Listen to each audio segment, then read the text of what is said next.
시청자 여러분 안녕하십니까? CBS 토론입니다. MZ세대가 말하는 한국교회의 현실과 미래. 오늘도 지난주에 이어서 이야기 나눠보도록 하겠습니다.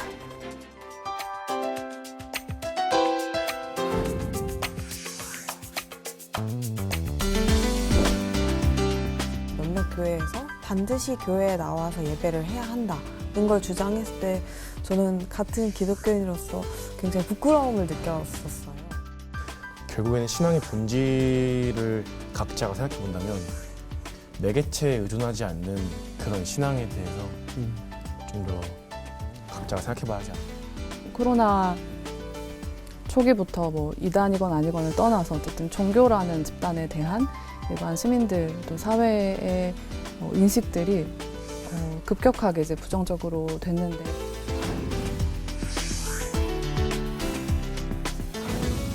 문제가 있다는 걸 지적을 하거나 어떤 변화 가능성을 제시를 해도 이제 많이 묵살되거나 의견이 믿음이 부족하다는 식으로 변화의 가능성이 없어서 기대할 수 없어서 떠나는 청년들이 많았었다고 생각을 합니다.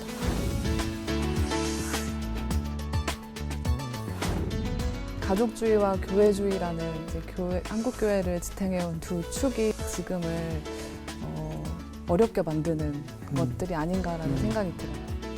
궁극적으로 교회의 역할은 삶에서 실천할 수 있는 신앙을 가르치는 것이 전 중요하다고 생각합니다.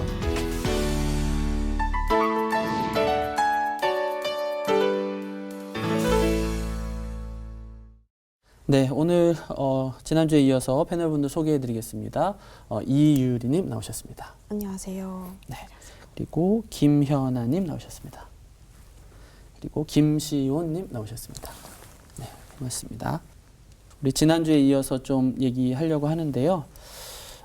작년 발표된 한 조사에 따르면요. 조사 대상 중에 40%의 기독 청년들이 성경대로 살면 사회에서 성공 못한다. 이렇게 응답을 했거든요. 이런 기사를 보셨는지 모르겠는데 이런 부분에 대해서 어떻게 생각하시는지 또 이 부분에 대해서 동의하시는지 얘기를 좀 들어보려고 합니다. 저는 우선 성경대로 살면 사회에서 성공 못한다라는 그런 답변에는 저는 동의를 하지 않습니다. 네. 왜냐하면은 저에게 있어서 성공에 대해서 생각을 해본다면 정말 성경대로 사는 것이 성공이라고 생각을 합니다. 물론 앞서 말씀하신 것들은 교회가 정말 성경대로 살아가지 못한 그런 모습에 대해서 많이 이야기를 했기 때문에 저도 충분히 거기에 대해서 이해를 합니다. 하지만 이 질문에 대해서 그 40%의 기독 청년들이 왜 그런 답을 했는지에 대해서 생각을 해본다면 어쩌면 그 40%의 그 기독 청년들이 복음 중심의 삶을 살고 있는지도 다시 한번 생각해 봐야 할 필요가 있다고 생각을 합니다. 앞서 말씀하신 것처럼 40%의 기독 청년들의 선택이 당연할 수도 있다. 또 저는 생각을 하는데요. 그래도 제 생각은 그 기독 청년들이 현재 복음 중심의 삶을 살고 있지도 살아내고 있지도 않다라고 저는 생각을 합니다.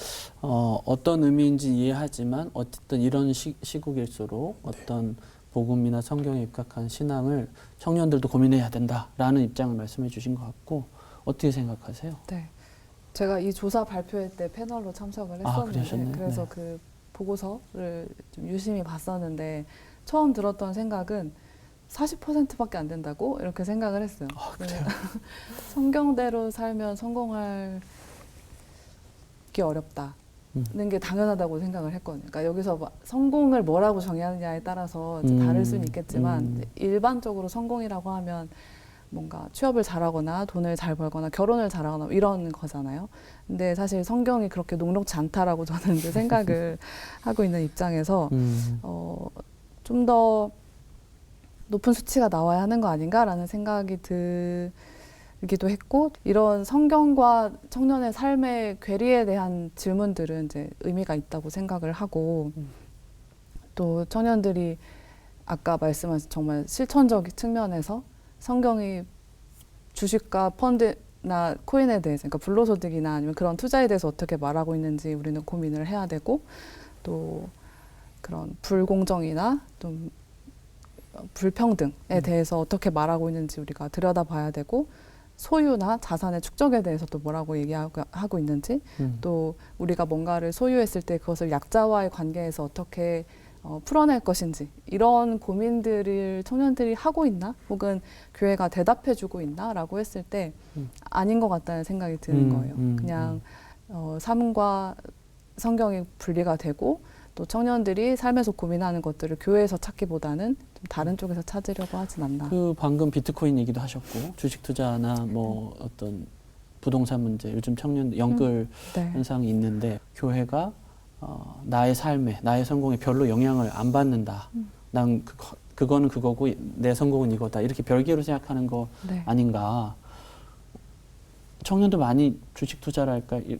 어떻게 보세요? 좀 한다고 보시나요? 주변에서 보실 때? 제 주변에는 많이 하고 있고, 많이 하고 저한테도 빨리 해라, 더 해라, 이렇게 이야기를 하고 있어요. 네. 어떠세요? 아, 네. 저도 이번에 이제 주식 투자를 시작을 근데 하는 게 나쁘다 안 하다 그런 논지가 아니고 그 네네네. 청년 세대가 유독 뭐 이렇게 노후랄까 아니면 그런 경제적인 부분에 고민을 하고 이렇게 적극성을 띠는 이유에 대해서 좀 궁금해 할 수 있을 것 같아요. 네. 근데 제가 원하는 건 부의 축적은 아니더라도 삶을 좀 영위할 만한 의식주가 좀 있었으면 좋겠다인데, 그거는 이제 저희 윗세대를 보니까 그렇게 살면서 이제 성경이 말하는 대로만 살면서 뭔가 돈을 멀리하고 더 신앙에 집중하면서는 그런 삶을 영위할 수가 없는 거예요.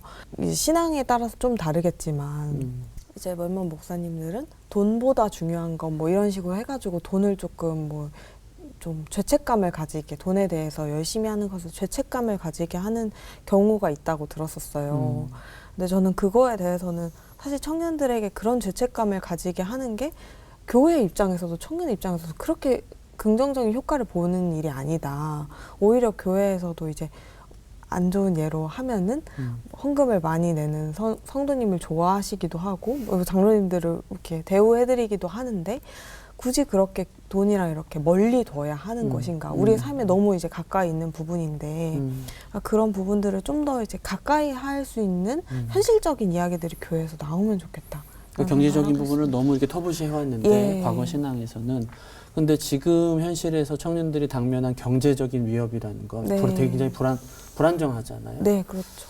그런 부분에 대해서 교회가 아마 현아님도 그런 측면에서 대답을 제대로 해주고 있느냐, 그런 부분을 얘기하는 것 같고. 청년들이 이제 대학교를 졸업했을 경우에 받는 초봉이 2,400에서 3,000이라고 했을 때, 그게 직장을 10년, 20년 다닌다고 해서 1억이 되진 않거든요. 그렇죠. 네, 그 선에서 조금씩 늘어나면서 근로소득을 받는데, 이것도 상당히 오래된 얘기긴 하지만 근로소득보다 이제 자본소득이 훨씬 더 그러니까 늘어나는 속도가 크고, 내가 열심히 10년 벌어서 저 집을 전세라도 얻어야지, 하지만 그 전세는 이미 더 높은 가격에 이제 형성이 되어 있고 했을 때 의미가 있나, 이런 생각을 하게 그렇죠. 되는 것 같아요. 굉장히 실질적인 얘기인 건데, 교회는 개인의 어떤 경제적인 윤리를 검소해라, 아껴라, 라고는 할 수 있지만 사실은 이 사회 자체가 굉장히 불평등한 구조라는 거죠. 말씀해 주신 대로 졸업하고 열심히 벌어도 전세 집 마련하기도 쉽지 않은 그런 부분에 대해서 교회가 좀 얘기를 해야 되는 것 같은데, 우리 김시훈님은 아직 좀 그런 이제 복학하는 단계시긴 하지만 어떻게 느끼시나요? 그런 부분에 대해서? 네, 앞서 말씀하신 말씀들이 다 맞는 얘기입니다. 다 맞는 얘기지만 저는 어디에 포커스를 맞추느냐에 대해서 생각을 해보고 싶은데요. 저는 결국에는 아까도 얘기했었지만 저희가 예수 믿는 한 사람으로서 결국에는 하나님의 영광을 위해서 살아야 한다는 것이 제 첫 번째 이제 순서로 보자면 하나님 영광을 위해서 살아가는 것이 첫째라고 생각을 합니다.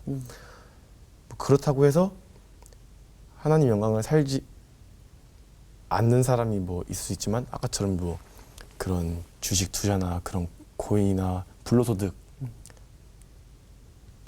이제 우선순위가 되시는 분들에 대해서 틀리다고 얘기를 하는 게 아니라, 저는 그렇게 생각을 합니다.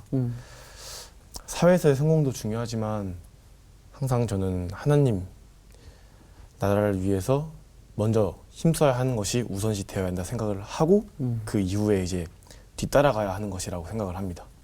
최근 이제 몇 년 동안 청년 문제, MZ세대 문제 이렇게 얘기를 하면 가장 먼저 떠오르는 키워드가 공정이었거든요. 청년 담론의 중심에 이 공정이라는 키워드가 있고, 아까 잠깐 언급도 하셨지만 이대남 이대녀 현상이랄까, 젠더 갈등도 있고 세대 갈등도 있고 이렇고 있는데, 기독 청년으로서 이런 사회 현상을 어떻게 보는지에 대해서 좀 여쭤보고 싶어요.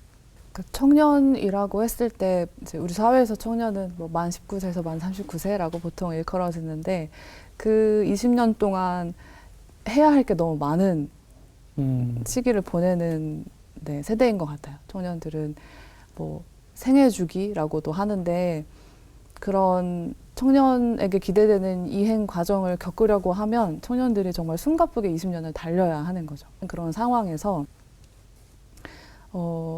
그 생애주기가 강요당할 때, 혹은 내가 하고 싶은데 못할 때 청년들이 느끼는 박탈감이나 혹은 패배감들이 좀 있을 것 같고, 그런 부담에서부터 이제 사실 공정이라는 단어가 이제는 어떻게 해석되느냐가 이제 모두에게 다 다르긴 하지만, 그 공정의 감각이 더 예민해진다는 생각이 들어요. 내가 손해보지 않으려고, 혹은 뒤처지지 않으려고, 혹은 또 기독 청년으로서 말씀하신 대로 그런 신앙의 고민까지 또 결합이 되다 보면 너무 많은 것을 고려해야 하고, 또 아무렇지 않은 척 해야 할 수도 있고, 좀 그런 상황에서 청년들이 더 이렇게 여유 없이 비교하게 되고 경쟁하는 것에 내몰리게 되는 환경이 아닌가, 좀 이런 생각이 드는 것 같고, 이런 사회적 환경 때문에 이게 여러 계층, 여러 집단의 갈등으로 그게 번져가고 있고, 그 중에 하나가 젠더 이슈일 수 있겠다, 좀 이런 생각들이 들었던 것 같습니다.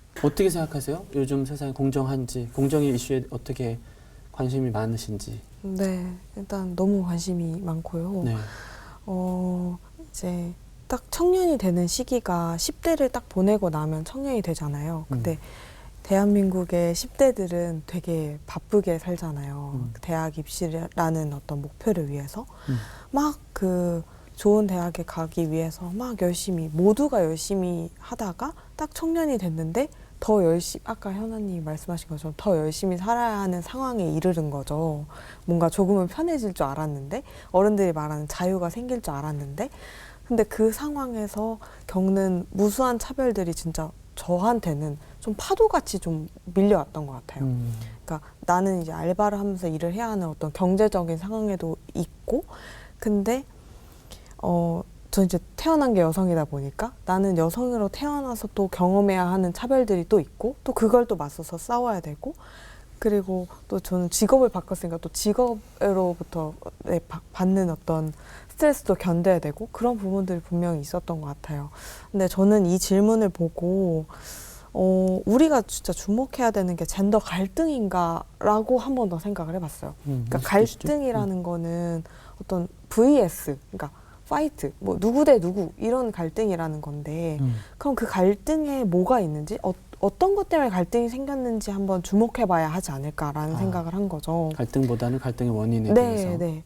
근데 이제 제가 생각했을 때 여성들이 요구하고 있는 거는 좀 생계에 직결되어 있는 부분이에요. 뭐 임금이 남성과 다르다거나, 뭐 채용 부분에서 비율이 너무 남성한테 치우쳐져 있다거나, 아니면 데이트 폭력이나 불법 촬영이나 이런 것들이 나를 위협하고 있다거나, 그러니까 이거를 변화해야 한다, 사회는 변화해야 한다고 이야기하고 있는데, 근데 이거를 젠더 갈등이랑 엮을 수는 없다고 생각하거든요. 근데 저는 이걸 분명히 차별이라 생각하고, 차별을 없애는 게 공정이라고 생각해요. 여성 청년으로서의 관심은 여성으로 겪어야 하는 차별이 있기 때문에 네. 그 결과로서 공정을 얘기하게 된다. 네. 그리고 좀 분명히 말씀드리고 싶은 건, 저 같은 경우에는 이런 이슈들, 그러니까 아까 말씀드렸던 임금 격차라든지 채용 차별이라든지 뭐 폭력이라든지 이런 거에 대해서 화살을 남성으로 돌리지 않거든요. 그러니까 지금 이게 우리를 안전하지 못하게 만들고 있는 사회, 요걸 바꿔야 된다라는 얘기를 하고 있어서, 이게 마치 여성들이 남성에게 화살을 돌리는 것처럼 하면 이제 갈등으로 넘어갈 수 있는 거고, 이 갈등이라는 거는 더 문제를 어렵게 만든다고 생각을 해요. 이걸 변화할 수도 없게 만들고 사회도 분절하게 만들고 그런 부분이 예. 꼭 이제 신앙이다 아니다를 구분할 필요는 없는 문제지만 네. 기독교 신앙을 갖고 있는 관점에서 볼 때는 더욱더 어떤 의미가 있는 부분일까요? 그렇죠. 아무래도 그러니까 저는 하나님은 뭐 남성만 사랑한다, 여성만 사랑한다, 뭐 어른만 사랑한다, 아이만 사랑한다 이렇게 생각하지 않기 때문에 모두를 공평하게 사랑하시는 하나님, 그리고 또 예수님의 경우에는 어려운 사람들을 돕는 분이셨잖아요. 저는 그런 예수님을 따르기로 결심을 했기 때문에 예수님의 삶을 더 이렇게 유심히 봤는데요. 뭔가 그 당시 시대적 배경에서 좀 배제되어 있는 여성의 손을 잡고 같이 가시고 막 이런 것들을 비추어 볼 때 저는 약자를 좀 더 생각해야 하는 게 기독교인의 어떤 윤리의식이라고 생각을 하고 있습니다. 예. 그러면 이런 고민을 하고 있는 다수의 이 시대 여성 청년들이 교회가 오히려 차별이나 어떤 이런 문제에 대해서 앞장선다면, 그런 모습을 보인다면 기독교의 신앙이나 교회로의 발걸음이 이어질 거라고 보시는지. 저는 실제로 그런 부분 때문에 떠나서 가나안 교인으로 오랫동안 생활을 했었는데요. 네, 사역을 마치고 내가 정말 이 교회에서만 하나님을 만날 수 있는 것도 아닌데 굳이 이렇게 상처받고 계속 얘기해도 뭔가 부딪히는 그 화살들을 내가 맞으면서 이곳에 남아있어야 하나? 이런 고민들을 하는 2, 3년을 보냈던 것 같아요. 근데 이제 저는 정말 안에 이제 하나님이 있고, 그리고 너무 다행히, 너무 감사하게도 비슷한 고민을 하는 분들과 이제 여민교회라는 공동체를 만났기 때문에 다시 신앙생활을 할 수 있었던 것 같아요. 그래서 이런 대안적인 공동체들을 찾아가지 않을까요? 네. 그러니까 가나안 교인이라는 게 신앙을 버린 건 아니고 네. 어떤 전통적인 혹은 어떤 기관으로서의 교회에서 이제 떨어져 나왔는데 그 이유들이 이제 다양할 수 있겠지만 이제 오늘 유리님 얘기를 들어보면 그런 부분들이 청년들에게 되게 중요한 이슈고 그것으로부터 나왔다가 또 그런 것들을 케어해주는 공동체를 만났다. 그런 얘기를 해주신 것 같고요. 우리 어떻게 생각하시나요? 네, 우선 앞서 들어보니까 제가 남성이기 때문에 뭔가 직접 피부로 경험하지 못한 것들을 이 얘기로 들을 수 있어서 정말 좋았고요. 앞서서 유리 청년님께서 말씀하신 것처럼 그 남녀 간의 갈등, 젠더 이슈나 이제 그렇게 생김으로 인해서 발생하는 그런 갈등들을 서로의 문제로 돌린다거나 서로에게 화살을 날리는 것보다는 서로를 좀 더 이해하려고 하거나 서로를 좀 더 존중하는 태도가 그 가운데서 필요하다고 생각을 합니다. 공정의 문제는 어떠세요? 세상 요즘 공정하다고 느끼나요? 불평등하다고 느끼나요? 저는 아직도 우리 사회 구석구석에는 불공정이 항상 존재하다고 생각을 하고요. 앞서 말씀드린 것처럼 이런 문제를 해결하기 위해서는 그런 큰 노력이 필요한 것이 아니라 그러한 불공정을 인지하고 그 불공정을 공감하는 그것이 정말 우선시 되어야 한다고 생각을 합니다. 네, 고맙습니다. 그 공정 얘기 이렇게 넘어가면서 뭔가 이렇게 차이를 좀 느꼈는데 오히려 마지막으로 한 번 더 여쭤볼게요.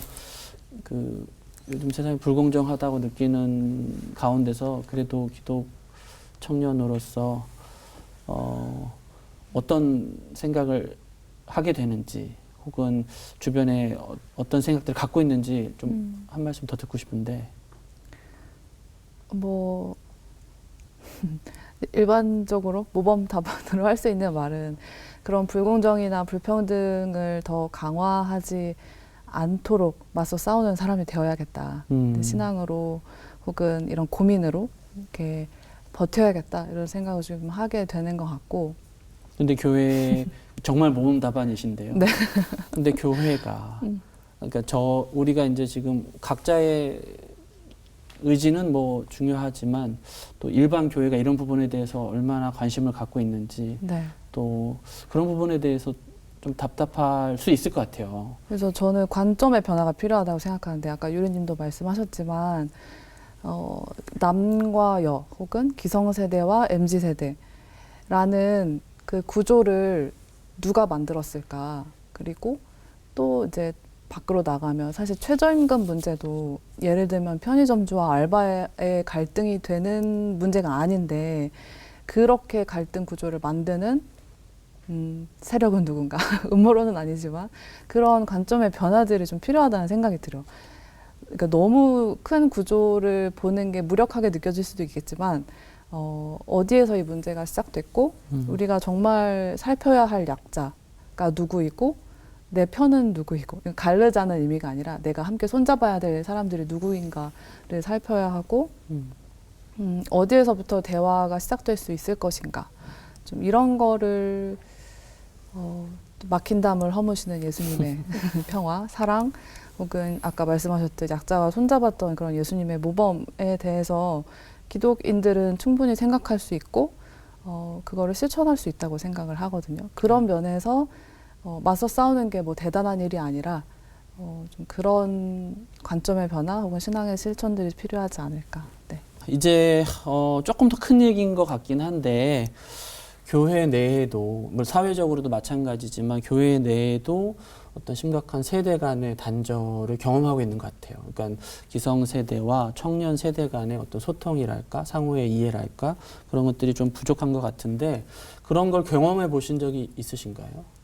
어떠신가요? 아까 말씀드렸다시피 이제 결혼에 대한 문제라든지 아니면은 누구를 사귀는 그 연애에 대한 부분이라든지 그런 부분에서 좀 강요가 많았었는데 저는 이 부분은 노력이라고 하면 좀 교회 안에서 다양성을 좀 인정하는 태도가 좀 키 열쇠가 되지 않을까라는 생각을 했어요.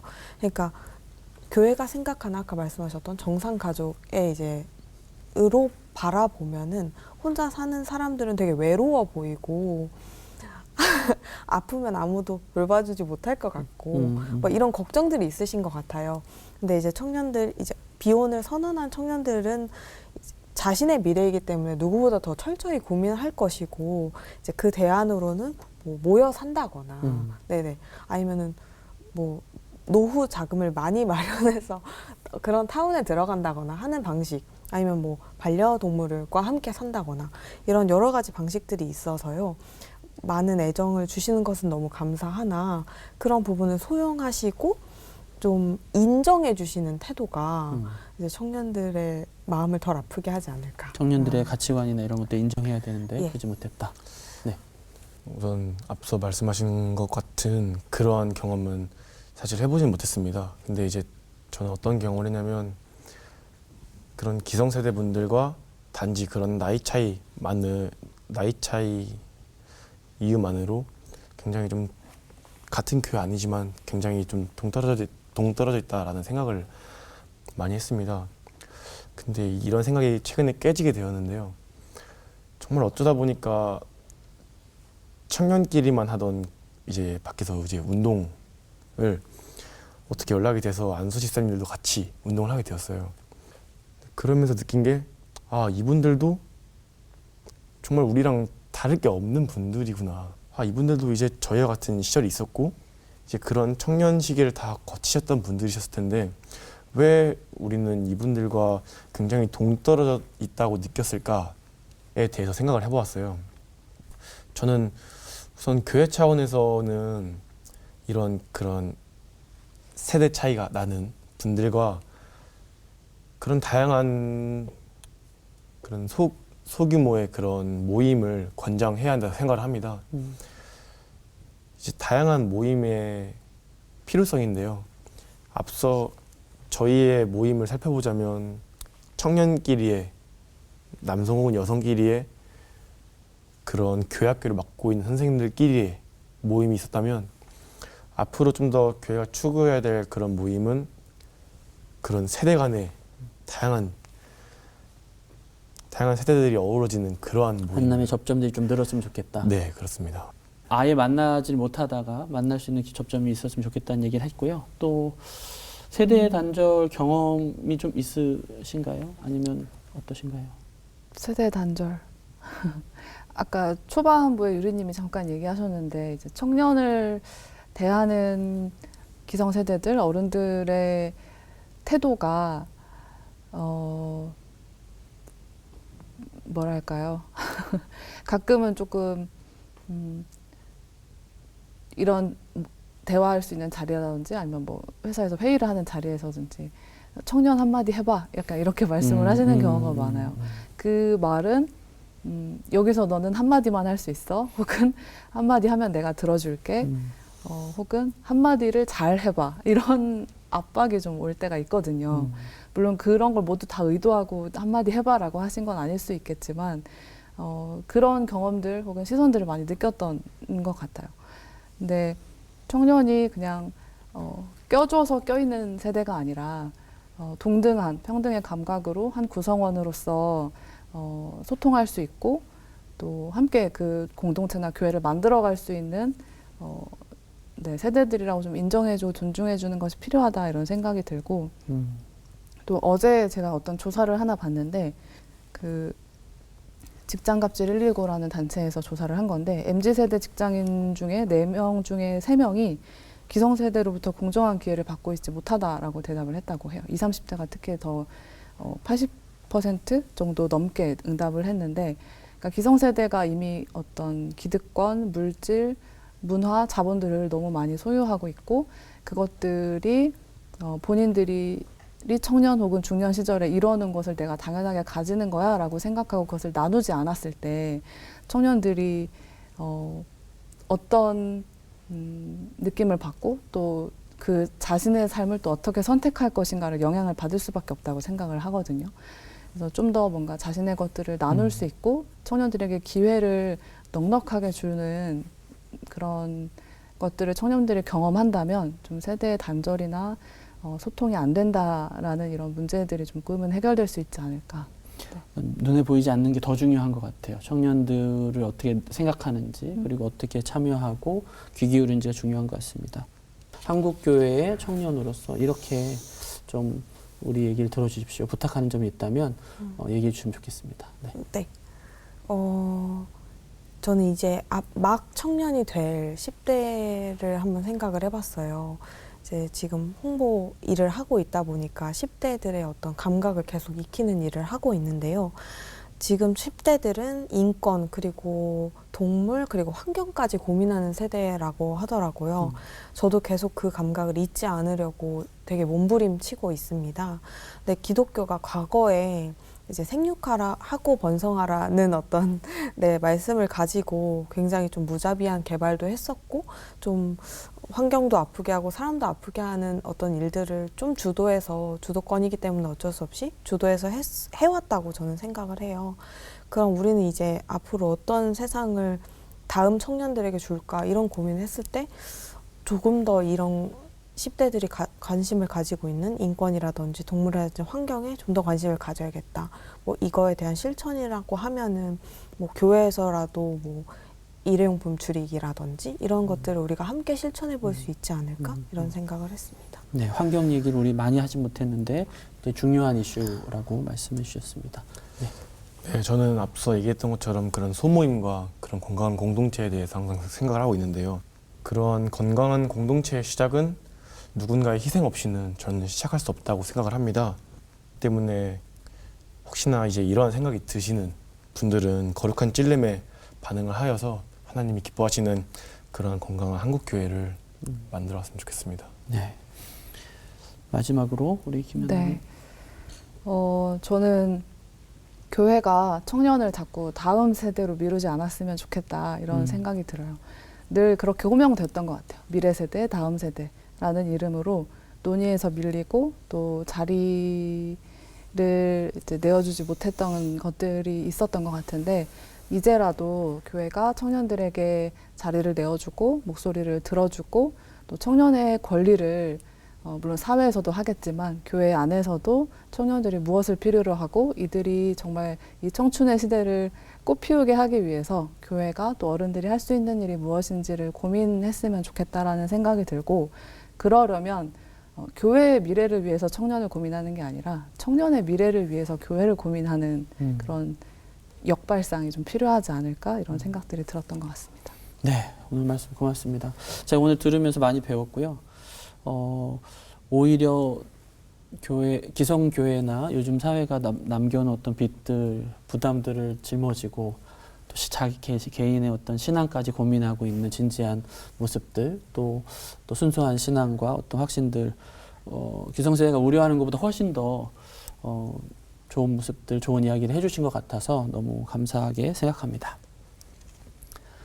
한국교회의 지속 가능성을 위협하는 심각한 세대 단절이 20년, 30년 후 한국교회의 영성이 상징적 실체만 남지 않을까 하는 그런 무서운 상상을 하게 되는 요즘입니다. 이 위기를 헤쳐나가기 위해서는 교회가 지켜야 할 신앙의 요체는 무엇이고 또 새로운 시대 감각에 발맞춰 변화해야 할 모습은 무엇인지 우리가 열린 태도로 고민해야 할 것입니다. 오늘 나눈 이야기가 한국교회의 더 나은 미래를 위한 의미 있는 마중물이 되기를 바라면서 오늘 CBS 토론은 여기까지 마치겠습니다. 시청해 주셔서 고맙습니다.